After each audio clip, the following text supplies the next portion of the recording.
नमस्कार। सीमा हैदर और सचिन की प्रेम कहानी के चर्चे शायद आप लोगों ने सुन ही लिए होंगे। सुने भी क्यों ना, क्योंकि देश का हर एक मीडिया वाला या फिर यूं कहूं कि देश का हर एक प्रख्यात मीडिया वाला आजकल सिर्फ और सिर्फ इन दोनों की प्रेम कहानी के चर्चे ही अपने चैनलों पर सुना रहा है। अलग अलग समय पर अलग अलग तरीके की स्टोरी बनाई जा रही है और उस स्टोरी को लगातार जो है दर्शकों के सामने परोसा जा रहा है। कुल मिलाकर दमादम तरीके से टीआरपी बटोरी जा रही है और यह टीआरपी सिर्फ हिंदुस्तान में नहीं बल्कि पाकिस्तान में भी मीडिया वालों के द्वारा अलग अलग तरीके से बटोरी जा रही है। सोशल मीडिया भी वांछित नहीं है, सोशल मीडिया पर भी लगातार इन दोनों की प्रेम कहानी के चर्चे चल रहे हैं।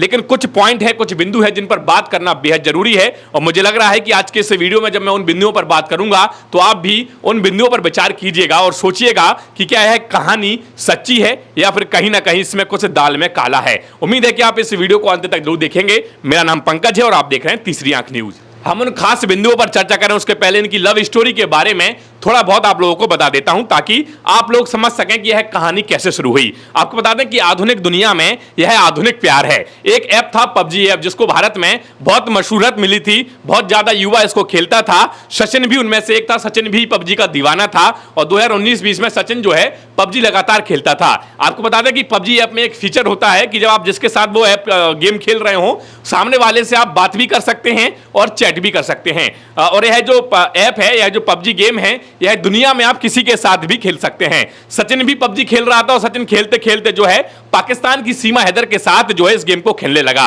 दोनों जब गेम में शुरुआत हुई खेलते खेलते तो इनकी वार्तालाप भी हुई, चैट भी हुई, ऑडियो कॉल भी हुआ और इन दोनों ने नंबर एक्सचेंज किए। फिर इन दोनों के बीच में इलू इलू हो गया। इन दोनों ने जो है मिलने की प्लानिंग की। अब आप देखिए, सीमा हैदर जो हो सकता है कि इसका बदला हुआ नाम हो, जो कि एक मुस्लिम महिला है, पाकिस्तान की महिला है, वो सचिन से मिलने के लिए दूसरे देश यानी कि नेपाल पहुंच जाती है। सचिन भी भारत से नेपाल पहुंचते हैं, उनकी मुलाकात वहां पर हो जाती है और फिर दोनों में जो है निर्णय लिया जाता है कि अब हम शादी करेंगे। और ऐसे ऐसे जो है पूरा निर्णय लेकर शादी कर जो है अगली बार फिर ये लोग जाते हैं और जो सीमा हैदर नाम की महिला है वो पाकिस्तान से सीधा भारत आ जाती है अपने 4 बच्चों के साथ। जी हां, आपने बिल्कुल सही सुना, सीमा हैदर के 4 बच्चे हैं और उनका पति जो है अबू धाबी में जॉब करता है, मतलब नौकरी करता है, पाकिस्तान का रहने वाला है और खुद सीमा पाकिस्तान की रहने वाली है।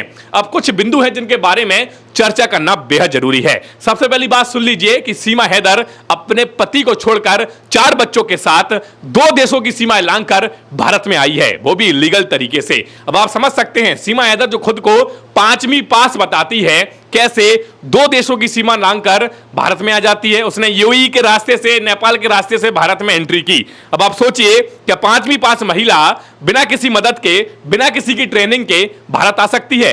अगर सीमा हैदर भारत में इतनी आसानी से आ सकती है तो आप सोचिए कि भारत में कितनी सीमा हैदर और कितने हैदर छुपे होंगे। शायद इसका गिनती कर पाना मुश्किल होगा, क्योंकि सीमा हैदर इतनी आसानी से आ कैसे गई। दूसरे बिंदु पर चर्चा करें तो जब सीमा हैदर की जांच हुई, जब सीमा हैदर के बारे में चर्चा हुई तो पता लगा कि सीमा हैदर के पास 6 पासपोर्ट निकले।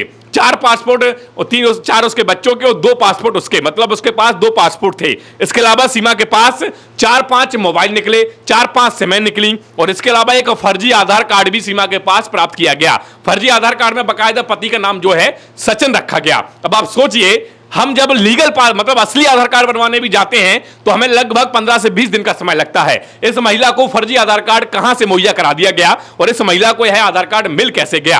अब तीसरे पॉइंट पर बात करें तो यह महिला जो बता रही है कि मैं 5वीं पास हूं, लेकिन जब आप इसका इंटरव्यू देखेंगे, हो सकता है आपने मेन स्ट्रीम मीडिया पर या फिर सोशल मीडिया पर इसका कोई इंटरव्यू और इसको कुछ बोलते हुए जरूर सुना होगा। जब आप इसको सुनेंगे तो इसका जो कॉन्फिडेंस है, जिन शब्दों का यह उपयोग करती है, ऐसा लगता है मानो वेल ट्रेन्ड वुमेन हो। मतलब इसको फुल कंप्लीट ट्रेनिंग दी गई है कि आपको कैसे बात करनी है, किस तरीके का जवाब देना है, किस तरीके के क्वेश्चन आपके सामने आ सकते हैं। ऐसा लगता ही नहीं है कि यह जो बेचारी महिला है जो 5वीं पास से प्यार के लिए अपने पाकिस्तान को छोड़कर हिंदुस्तान आती है, और ऐसा इसको देखने के बाद बिल्कुल भी नहीं लगेगा, क्योंकि जिस तरीके से यह बात कर रही है, जिस तरीके से फटाफट अंदाज में है जवाब दे रही है, वो वास्तव में उस पर संदेह जो है प्रकट कर रहा है। इसके अलावा जैसे ही सीमा हैदर हिंदुस्तान आती हैं, सचिन के पास आती हैं, पूरा अपना रंग बदल देती हैं। आते ही राधे राधे की तौलिया ओढ़ लेती हैं, आते ही हिंदू में परिवर्तित हो जाती हैं, आते ही नॉनवेज छोड़ देती हैं और खुद को जो है ठकुराइन बताने लगती है। मतलब सचिन जो है वो जाति से ठाकुर है, तो खुद को ठकुराइन बताने लगती है मात्र चंद दिनों के अंदर। मतलब इतना बदलाव और इतने जल्दी कैसे हो गया? कोई भी चीज जब हम बदलते हैं, अब आप सोचिए अगर आप भारत में रह रहे हैं और अगर आपको पाकिस्तान पहुंचा दिया जाए, क्या इतनी जल्दी आपके अंदर बदलाव होगा? क्या आप अपने आप को इतना अनुकूल बना पाएंगे दूसरे देश में? मुझे लग रहा है कि इसका जवाब नहीं होगा। और चौथे सबसे बड़ी जानने वाली बात यह है कि सीमा हैदर आज के पहले कभी भारत नहीं आई थी, तो वो दिल्ली नोएडा तक पहुंची कैसे? वो भी दूसरे देश में। आप पाकिस्तान से भारत में पहली बार आई और आप दिल्ली तक पहुंच गई। दिल्ली तक का रास्ता उन्होंने कैसे तय किया होगा? उनको कैसे पता होगा कि उनको कहां कहां से जाना है? अब आप एक चीज और समझिए कि बताया जा रहा है, सीमा हैदर ने खुद यह कहा है अपने इंटरव्यूज में कि मेरी जो तथाकथित प्रेम कहानी है वो सच्ची है और इस प्रेम कहानी के लिए मैंने अपनी पाकिस्तान की पूरी जायदाद बेच दी। अब आप समझिए कि इन्होंने जायदाद बेची होगी तो क्या इनके परिवार वालों को पता नहीं लगा होगा? इनके पति के ससुराल वाले, इनके मायके वाले, किसी को तो पता लगा होगा कि सीमा हैदर ने जायदाद बेची है। और अगर उनको पता लगा होगा तो क्या इतनी आसानी से उन्होंने उसको पाकिस्तान से हिंदुस्तान भेज दिया होगा?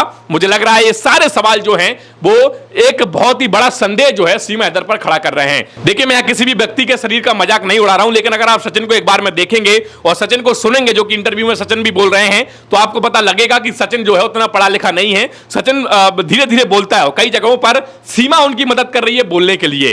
तो सचिन, अगर आप उसका फिजिक भी देखेंगे, उसका शारीरिक बनावट भी देखेंगे, तो सचिन जो है उतना सुंदर भी नहीं है। लेकिन यह महिला एक बार में ही देखने पर लगती है कि वास्तव में बेहद सुंदर है। लेकिन जब सचिन को देखा जाता है तो पता नहीं लगता है कि सचिन ना इतना पैसे वाला है, ना इतना सुंदर है। फिर यह महिला कैसे पाकिस्तान से हिंदुस्तान आ गई? मतलब बहुत सारे ऐसे सवाल हैं। मैंने तो ये वो सवाल पूछे जो मेरे जहन में थे।